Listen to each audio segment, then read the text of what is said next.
Hello, and welcome back to another episode of AP Taylor Swift. This week, we are bringing you a show and tell episode on historical criticism. I love our critical theory episodes. I feel like I learned so much, and we look at these songs from a totally different perspective than I've ever looked at them before. So, before we do that, though, Jen, what is historical criticism? Well, it's basically looking at the context in which the text was created. So there was one source that I did not make note of, and I don't remember which one it was, but it was somewhere on the internet that just summarized it as the world behind the book, which it's often more literary criticism is talking about historical criticism. Really interesting way to put it in context for you is it's actually a really common discussion or argument around religious texts. So things that are really quite ancient and we read them with our modern minds. And so historical criticism would say, okay, well, if we're looking at the Bible, if we're looking at the Torah, if we're looking at any of these things, what was actually happening when this was written and how does that affect the way we read it? Now we're going to do that with Taylor Swift, which, I mean, I love the parallel of the Bible and Taylor Swift songs. That sounds perfect. it's just helpful because it's one of those things where in some ways a little weird to be doing it with a modern writer. However, it's the way society works and the way culture works, a lot has changed since she started making music. Like it's been a crazy almost 20 years. We're very, very close to 20 years of Taylor Wow. Swift music. So it still is valid. And sometimes in historical criticism, so you're thinking about what is the world the author lived in? What were the events going on? What was the culture? What's the lifestyle to allow for a more full picture of the work itself? So kind of what was the context when the work was created? Sometimes historical criticism will look at the actual author themselves, which we won't really do again because she's still alive. She is still in flux. There is no definition of who Taylor Swift is because she is still creating That's that such a identity. meta thing to think about. Well, we actually talked about this when we had the bonus episode with Rachel and Tiffany of Taylor Swift by the book, the authors. Rachel herself is a professor of English, and she mentioned that when she talks about Taylor Swift, she wants to stick to the text like we do. But when she talks about Mary Wollstonecraft, she gets all into the gossip of what's going on in her life and just the messy chaos that Mary Wollstonecraft was, because that really adds to it. But when you're reading an ancient text, and I use that loosely, Mary Wollstonecraft is not as old as some ancient religious texts. But when you're reading a text that is that old, you don't know who that person is. But because Taylor Swift is alive and about as famous as a human being can be, everyone is already thinking about her as a person. So stepping away from that is what gives it's kind of like what's going to help you see this text in a new way or appreciate it Mm. differently. And for modern texts with modern authors, we don't really need to be like, oh, we already know what's going on with the author. That's kind of all people are talking about here. But what is the actual cultural context in some songs that are not that old, but the cultural context has changed is really interesting, which is basically what we're going to talk about. It's like balancing it out. If we Yeah. know the popular discussion, then we want to balance it with something more scholarly. If we know the scholarly discourse, then you can balance it with some of the more personal stuff. And of course, we've already compared Taylor to Shakespeare and Homer, so why not? In 1,000 years, I actually were playing a Dungeons and Dragons campaign with my husband as a DM, and I am playing a bard. For people who don't know what this means, basically, I am a musician, but I also have like a religious bent to it. I rolled the dice to create a character, and it's what it told me to do, and so I decided to be of the faith of Taylor Rayna Swiftthorn, and so my whole D&D character is basically a Taylor Swift acolyte, and my mission is to find the lost album Karma. Our lost religious text. That is my personal mission in our campaign. I feel like you just created a whole new board game that we now need to trademark and monetize and start selling. I let me tell you the way my brain has already started writing a D&D Taylor Swift themed campaign is like very real. Maybe that'll be an extreme Patreon level. If you would go at a high enough level, I will DM a campaign for you. Oh my god. Well, on that note, historical criticism. Jen, I Yes. think you've got the first song, so I do have the first song, and I will say right off the bat, what I'm about to talk about is going to be our deep dive. So I will keep this a little brief because we will get into it more. But I chose Tim McGraw from the self titled Taylor Swift album, aka Debut. This song was written by Liz Rose and Taylor Swift and released in 2006. one of the reasons I chose this song, first off, this is in some ways the first Taylor Swift song that exists because it was her first single. So that's kind of wild to think about. And part of why I wanted to go back, like I said, it's been almost 20 years. So this is old. This is 2006. She probably wrote it before that. So it probably is 20 years old if we think about the context in which the song was created. That's a long time. And one of the things I always loved about this song, so I'll just pull up the main lyrics that I'm going to reference. Now we'll do a deep dive next week as a reminder. But the lines of, but when you think Tim McGraw, I hope you think my favorite song, the one we dance to all night long. Let's place this in context. Right now, when we hear Tim McGraw, we think, with that song, we think Taylor Swift. Oh my gosh, one of the most famous musicians of our time, perhaps of all time, most successful, da da da. In 2006, when this single released, Taylor Swift, I don't mean this as an insult, I mean this as a fact, was a no-name teenage girl. You know, like that's just the reality of it. So we have fundamentally changed what this reference means, but Tim McGraw was and still is incredibly successful. So in 2000, so years before this came out, he already released a greatest hits album. He had had that many hits to have a greatest hits album. He, in total, this is his whole career, so I couldn't find the exact cutoff of when This this is AP Tim McGraw now, is what we're AP basically Tim doing. McGraw. This is historical criticism. I am No, it's painting a great. picture of the world. He actually felt like a historical figure when the song came out. I've seen his interviews where he keeps saying that when he was referenced in the song, he felt like such a has-been. He was like, who is this little child singing about me? Does this mean my career is over and I am now some old fart? And so it's funny that we're comparing him to historical context when he really just did feel like ancient history in that He's moment. still making music, like he's still doing stuff, but like I would argue perhaps, I'm so sorry if there's major Tim McGraw fans out there, but from what I've seen, like he kind of was at his peak around the time she was writing this, and that's why the historical context is so funny because in a lot of ways it's flipped. Like he's still successful, but so in total he has made 65 singles, so many albums, 65 singles, which is a lot of music. 25 of those hit number one on at least one of the country music charts. So to have 25 number one singles is no joke. Like that is an incredibly successful career. And who knows what the favorite song was? You know, when you think Tim McGraw, I hope you think my favorite song. I would pitch in some ways, perhaps it was the 2002 song She's My Kind of Rain. Great song to dance to.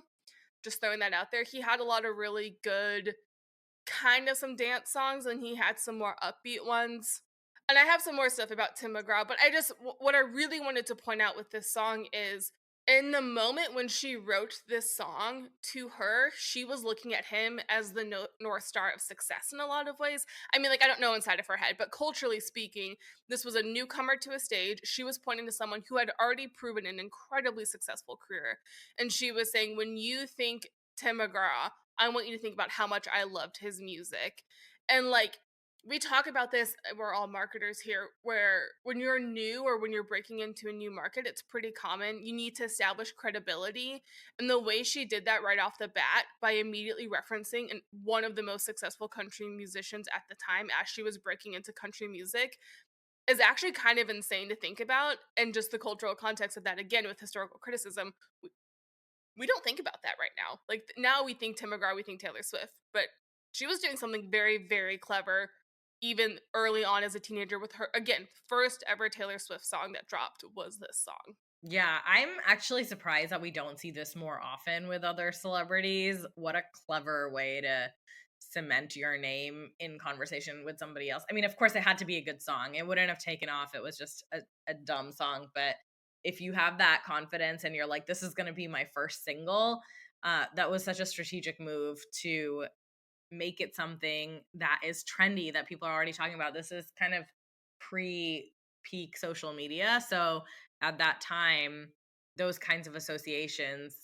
were relevant because if somebody is searching for Tim McGraw or looking for Tim McGraw music and then this suddenly comes up, that was a big Well, it was deal. pre-peak social media, but it was peak SEO optimization and Google search. And again, my marketing brain goes right to like, this is a fabulous SEO search strategy. What a keyword. Yeah, like if your Yeah. keyword is Tim McGraw, you're gonna search pop this song or this video Yeah. will pop up, and you're like, what is this person showing up on my Google search when I'm looking for Tim McGraw? That is some great historical context to Right? where we were with the internet Right? at that time Mhm. and how marketing even worked, the I early did age of just have Google. to Google when did SEO optimization start. It started in 1997. Yeah, with the start of With Google. the start of And I Google, yeah. So by 2006, this is, something that people are pretty well versed in. When I am searching for something on the internet, how does this search thing work?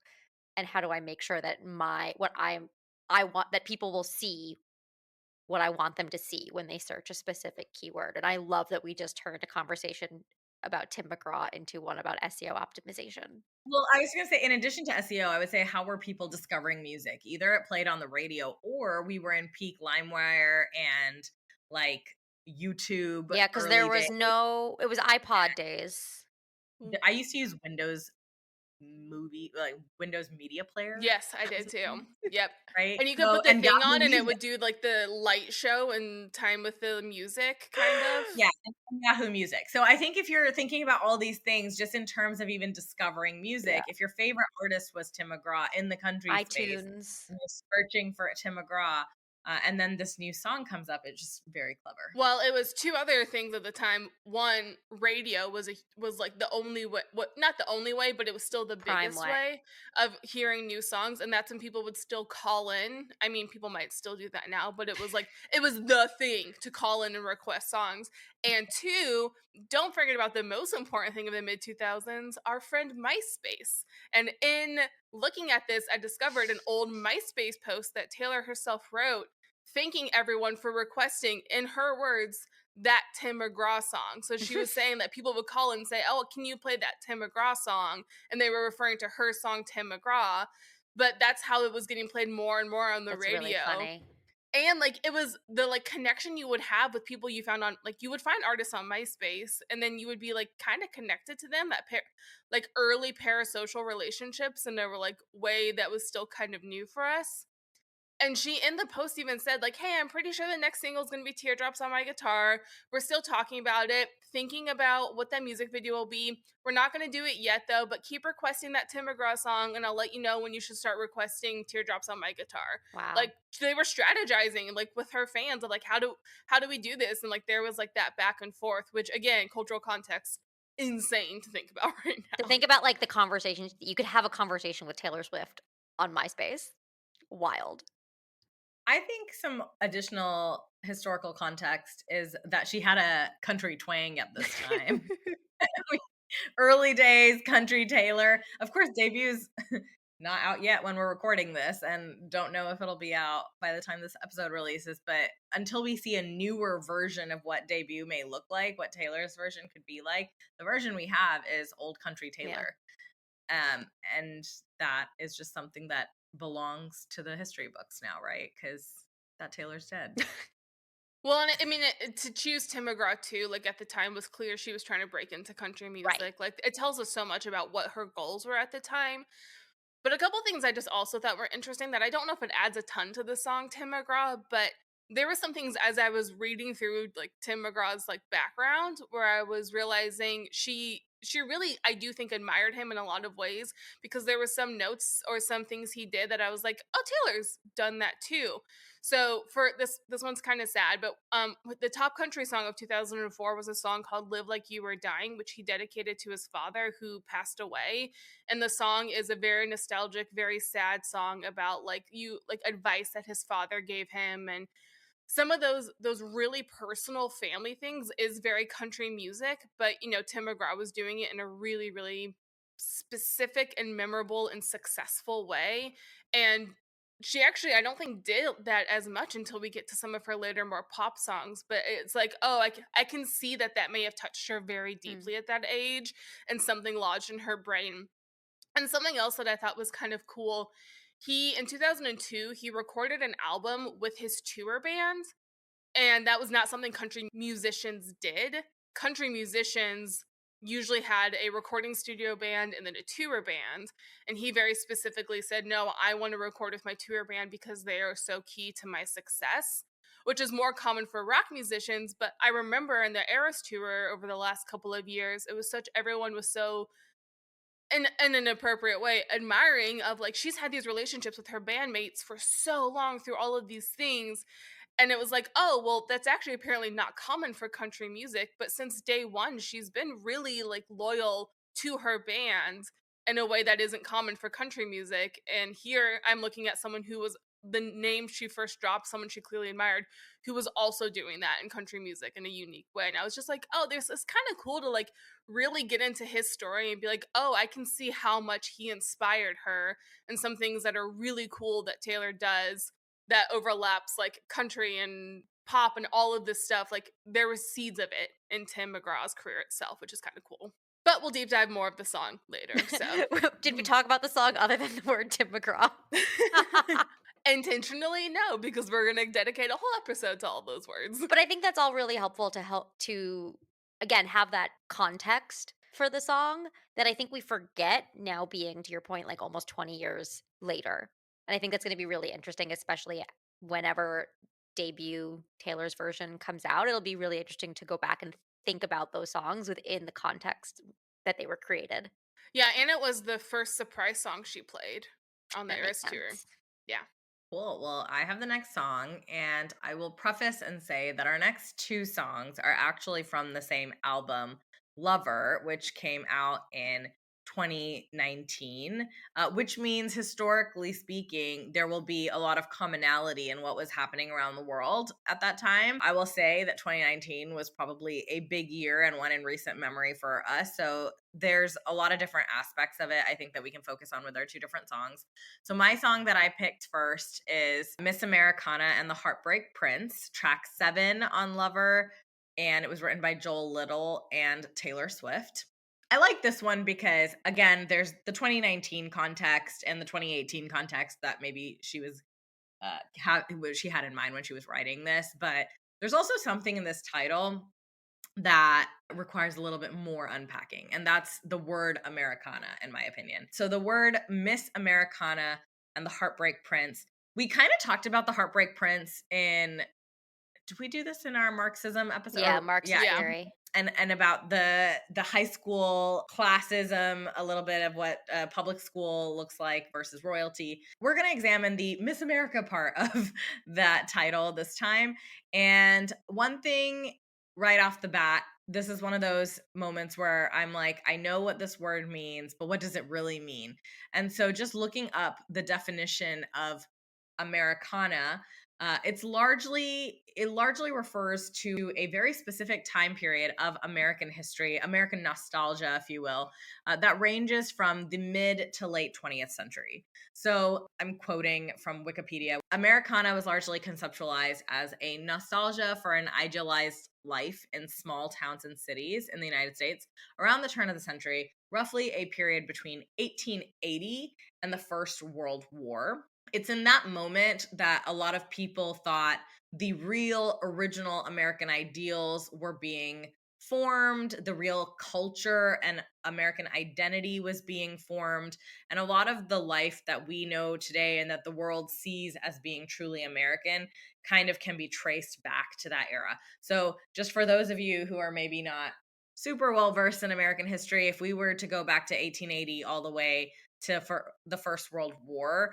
we're literally going from like Civil War era on, and we're doing everything from Industrial Revolution, think Rockefeller, the steam engine, to a lot of the foundations of our modern election parties today, establishment of a lot of government programs, think national parks, the public school system, a lot of these kind of things. So I think we can also extend now that I think like now that we're 25 years into the new millennia, that time period can sometimes be a little fuzzy and not be that strict. We think of Americana as American nostalgia that can sometimes go beyond World War II, even go through the golden era, including World War II.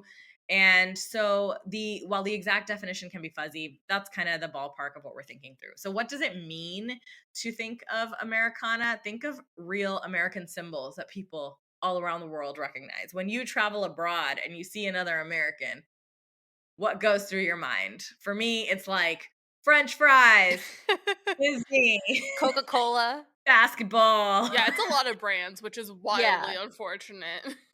I mean, brands, but we're also kingdom of capitalism right. here. Yeah, it's accurate, but it's unfortunate.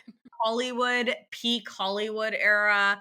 You think of some of the greats and the movies that were coming out. In this song, the kind of symbolism that she uses, she's using high school a lot, the American high school experience, which we have kind of talked about in the past. But she references waving homecoming queens, marching band, American Glory, again referring to a particular time.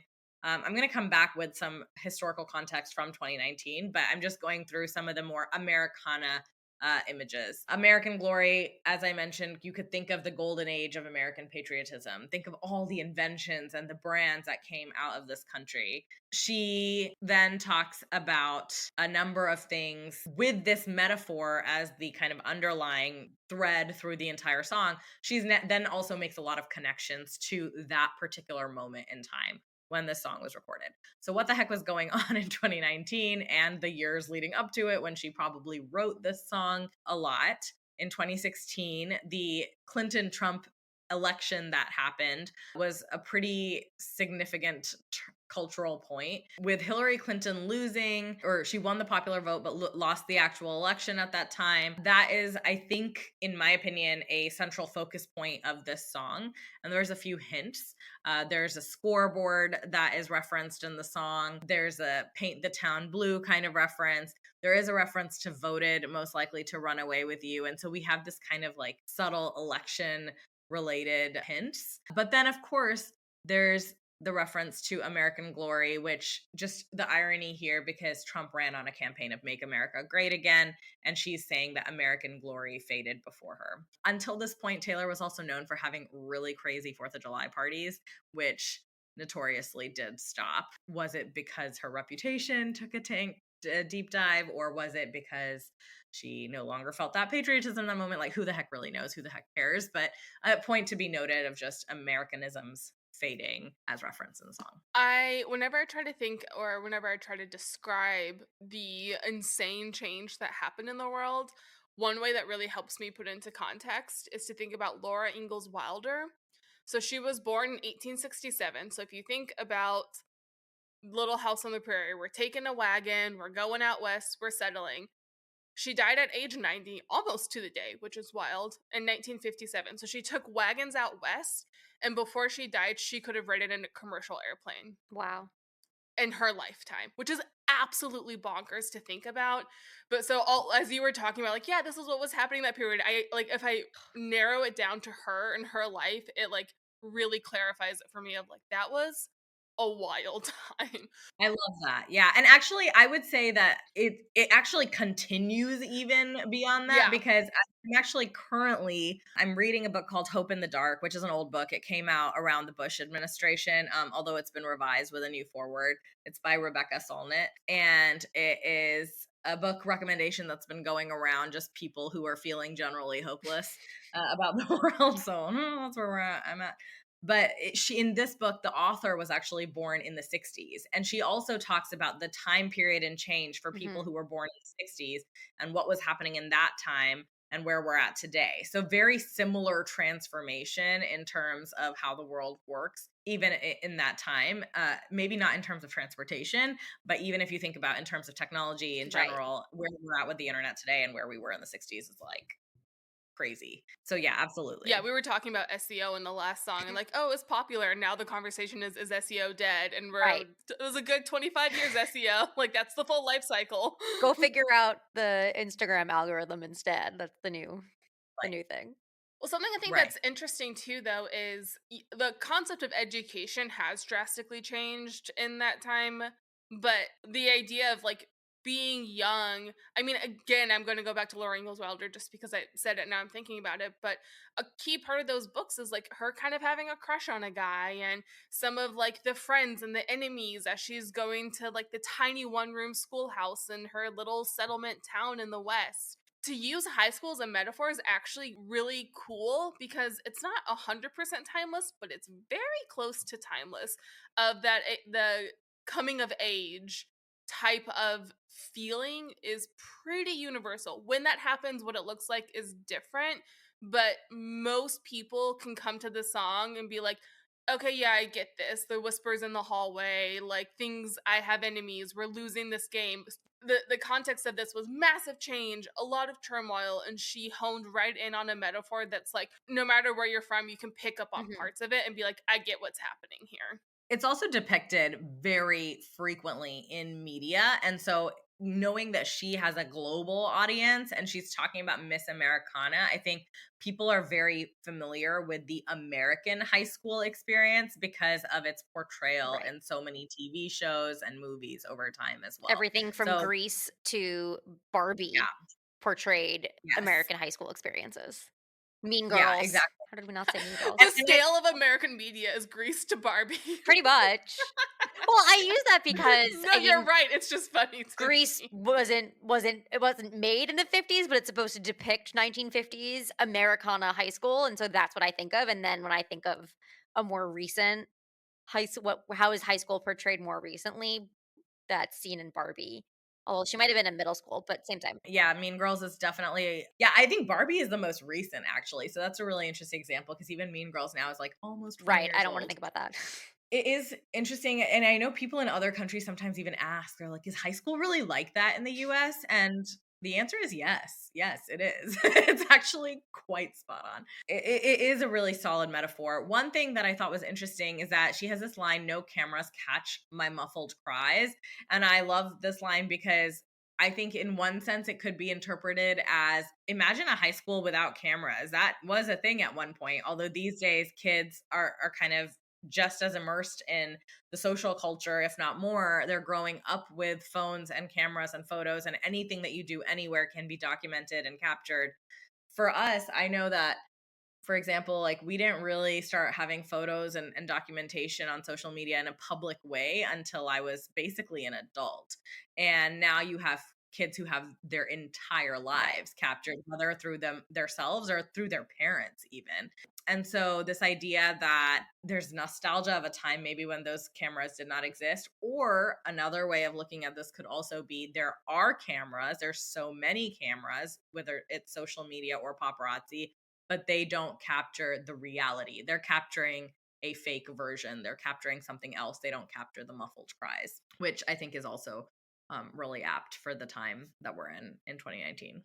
One last note is that this song also was featured really prominently in the documentary that came out in 2020, which actually had the same title. It was called Miss Americana. Even though the song didn't play, like there was a different song about voting actually that was the soundtrack of that movie, but it was just featured prominently. And though that documentary captures her general experience of just what is it to be Taylor, one of the focuses of the documentary was her conflicting decision to speak out or not in the elections that were happening at that time, Mhm. and how she felt somewhat responsible. She could not speak out appropriately, and how she really wrestled with that. So that is just an interesting piece of historical context of right before Lover album, her reputation was not great, and I think she also struggled with whether or not to say anything in the 2016 elections, and even subsequent local elections. That's the historical context to me that I think really grounds the song, but I love how you brought up the context of Americana.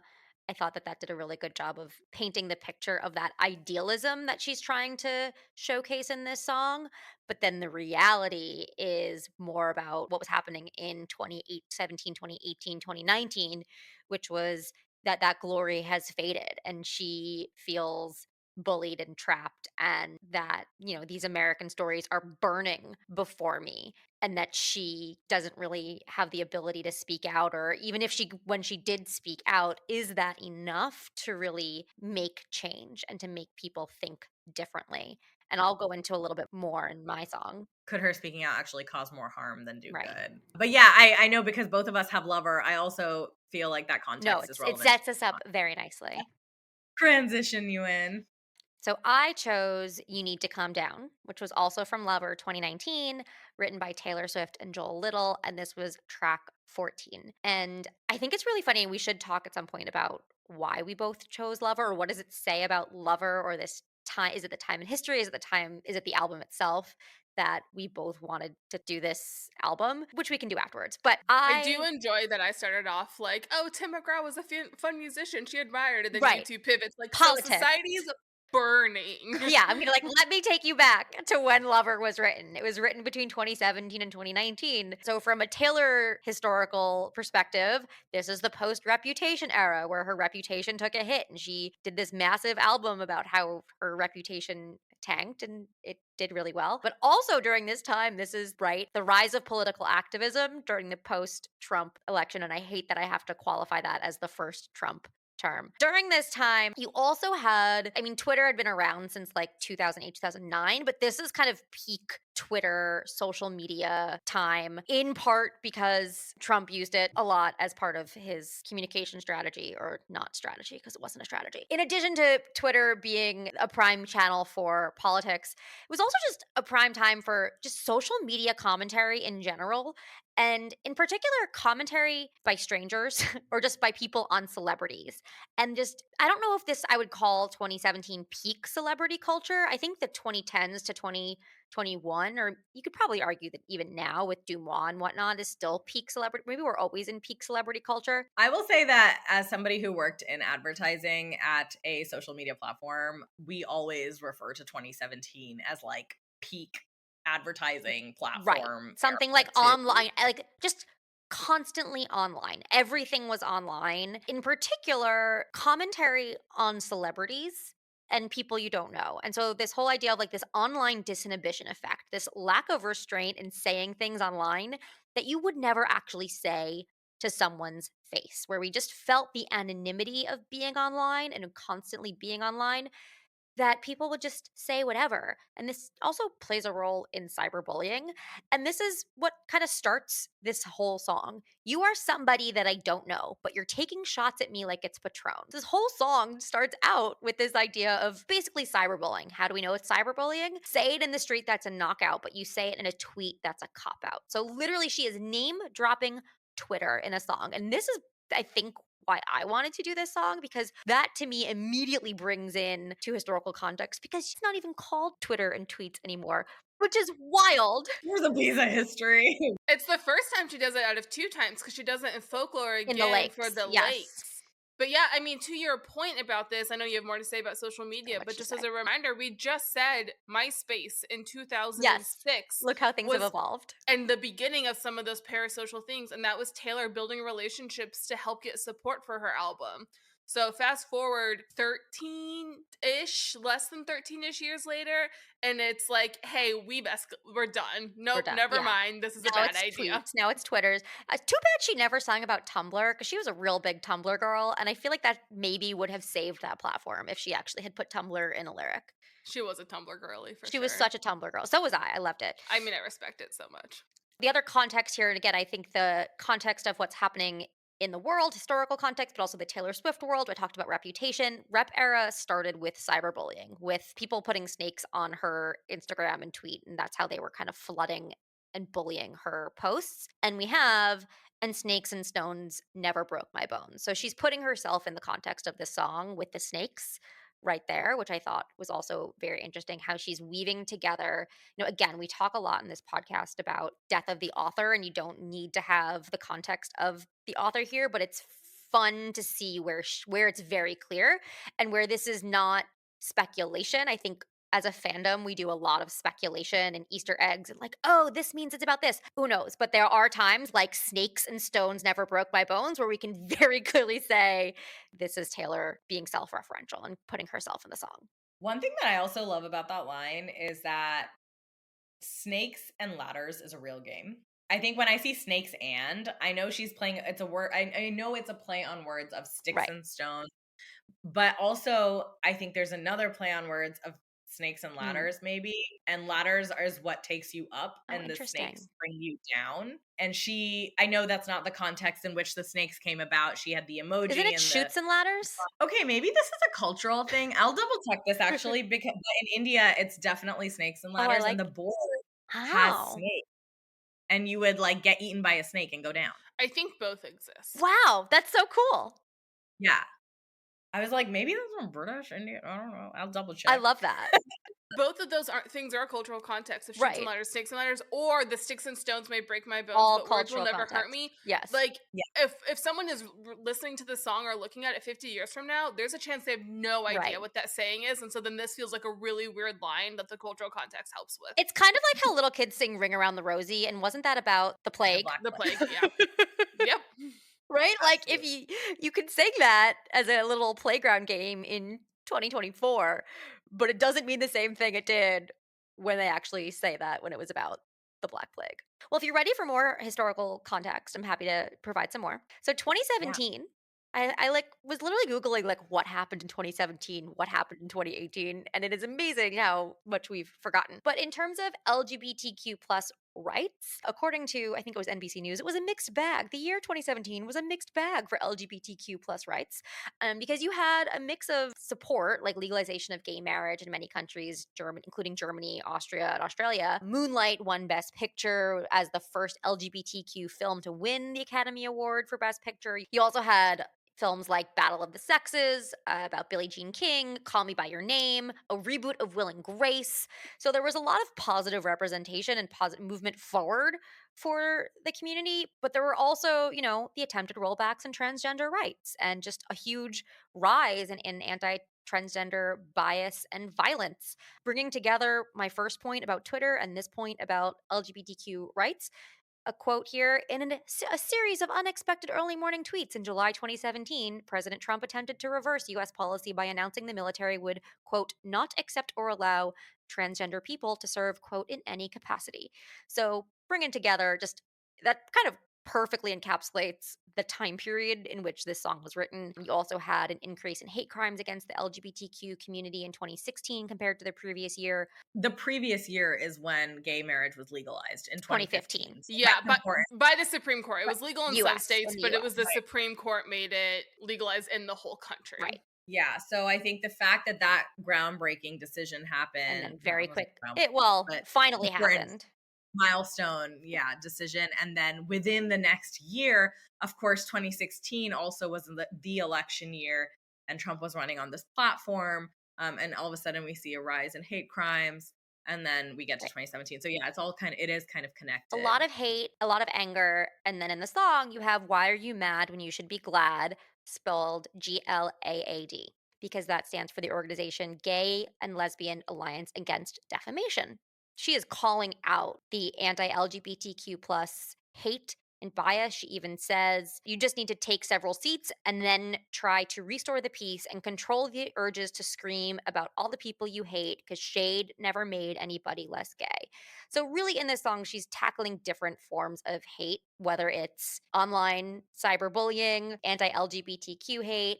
And then we also see pitting women against women. I think this was also kind of that peak era where, especially online, you had the Me Too movement, you had a lot of movements, Yeah. and you had the Women's March in 2017. So you had a lot of these things that were meant to bring and support women and women's rights. But you also had you see a backlash against that and a lot of pitting, particularly famous and successful women against one another.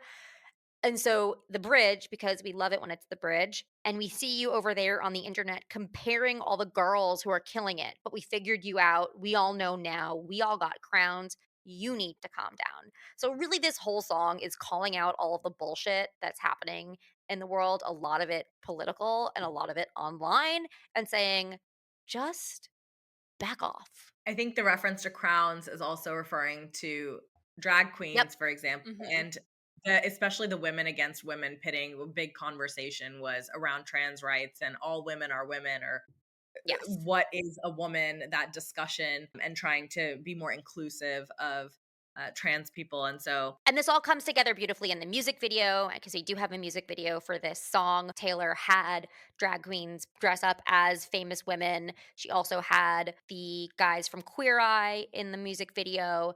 And then at the very end, she had, I think, was she dressed as the French fries and Katy Perry as the hamburger or vice versa? I One think was a that's vice yeah, as one of one was a those. hamburger, one was French fries, which obviously go really well together. What a historical, well, again, bringing Truth. together historical criticism and Taylor Swift history because she had had some bad blood apparently with Katy Perry. And here was a moment where she is showing in the music video, no bad blood, bringing together these, like, We all got we all crowns. got crowns. Like, there's no need to pit us against one another. And to be fair, a lot of the bad blood, a lot of that stuff was rumors. So whether or not all of that stuff actually happened, here she is taking this opportunity in a music video to say, there's no bad blood here. We all got crowns. Like, there's no need to say that we don't get along. For Taylor Swift, what a departure from anything else she has ever done, in the sense that I think this wasn't just a political commentary song. This was like a Social commentary. social, I mean, it was big, Yeah. bold. Here is my pride flag planted firmly there for all to see it. And I want to put it out there. I think she shared a moment where one of her closest friends actually asked, I think was questioning, like, whether she supported gay rights. And until that moment, she did not know that that was something that people questioned. And she was so taken aback just because she had never sang that before. She couldn't fathom that people might interpret that she actually is anti gay rights. And so she felt very passionate about needing to be clear about it. But it was a moment for her to realize that unless she actually speaks about this stuff, people don't know where she Right. stands. And you see it as a kind of a turning point for where she starts to be more open with where she stands on things so that there is no confusion. I really love you mentioned transgender drag queens, all of those things. One way she does that so subtly in the song, even without the music video, is the lines about "Don't step on my gown, don't step on His his gown. gown." Yes. Such a small moment, but I remember hearing it and being like, "Okay, like I see what you're doing there." And then at the end of the music video, I don't remember what it was. I'm trying. You talk about the message that she had Yes, on the the message yeah, at the so and this is yeah. what I was just looking up as well. So the message at the end of the video urged viewers to sign Swift's change.org petition for the United States Senate to pass the Equality Act. So like that's I mean, talk about cultural Right. relevance. She wasn't even all the ones we've talked about were kind of hinting at things. I mean, Tim McGraw was very straightforward, but it wasn't that complex of what was happening there. But this is not, yeah, like you said, like this isn't subtle. This is loud. This is bold. I also think it's really interesting, and this is a general comment I think to some of that like cyberbullying type of stuff that she chose to have Katy Perry on. She has all this about, we all got crowns. I sometimes, I mean, this is me injecting myself into this, but the cultural moment of what happened with Reputation was definitely a like, women were not supporting women in that Right. moment. Like, that happened because of women, and women hated Taylor Swift. Like, I remember there was so much backlash, so many women. Taylor It Swift was, is over party trending on Twitter. yeah, and it became cool to hate her. And then we get to this, into this, like, hey, we all got crowns, this kind of this call for peace, but it wasn't like nothing that happens matters either. It's kind of a you need to calm down. You need to understand what's going on here, that we've all got crowns. I don't know. It felt like it really straddled it in kind of both worlds of saying like we need to support each other, but it also wasn't like, oh, be passive and support anyone even if they're being awful to you. It was a call out song that was also calling for peace, which is really interesting at a time that like it was balancing a lot. And I was thinking, going back to the question that I asked earlier, which is why did Monty and I both anchor on Lover? For me, I think it's a very interesting time period, both in the Taylor Swift history and in society overall, that leads to this moment where she couldn't not be relevant to the moment. Reputation, she literally didn't talk about what happened to her. That album isn't about what went on, it's about like her experiences personally. And then Trump's election in 2016 was such a major moment. Everything that's happening in society with women's rights and LGBTQ rights, and Jen, to your point around like people like literally questioning, like, do you, or maybe it was Monty, sorry, do you support gay rights? Like, she almost had no choice but to address the cultural context in this album. And so I think that's why we see songs like You Need to Calm Down and Miss Americana and The Heartbreak Prince. And the only other time I can think of that immediately comes to mind that she specifically addressed the cultural moment is in Folklore with Epiphany, where she specifically references COVID and doctors and seeing people through plastic, holding hands through plastic. Because again, that's an album that has a very specific time in history, and you have to understand COVID to understand that reference. I think this last decade is one for the books. It's one of those things is like we're all liberal artsy people here. We've The had our enough. I podcast don't wanna be in an era for the books anymore. our podcast looks at history, literature, and all these things. So I think just when we zoom out and look macro at decades, there are decades that stand out that people talk about. Of course, there's stuff happening all the time. You can pick any decade and zoom in, and there's always little things that are pushing forward. However, there's some decades that stand out. And I think when we look back on this last decade, 2015 to 2025, where we're coming up again, and it'll probably extend beyond that, it'll be some interesting history books material. And so for me, Lover, it came out in 2019. It was a part one. It's right before COVID, which definitely shifted the world and kind of acts as a new chapter in my mind. But this was really an album of its time in some ways, and I think that some of these songs and the accompanying documentary that followed it really do stand out as, for her as an artist, having some really significant historical context that would then shape how she even evolves in the coming years.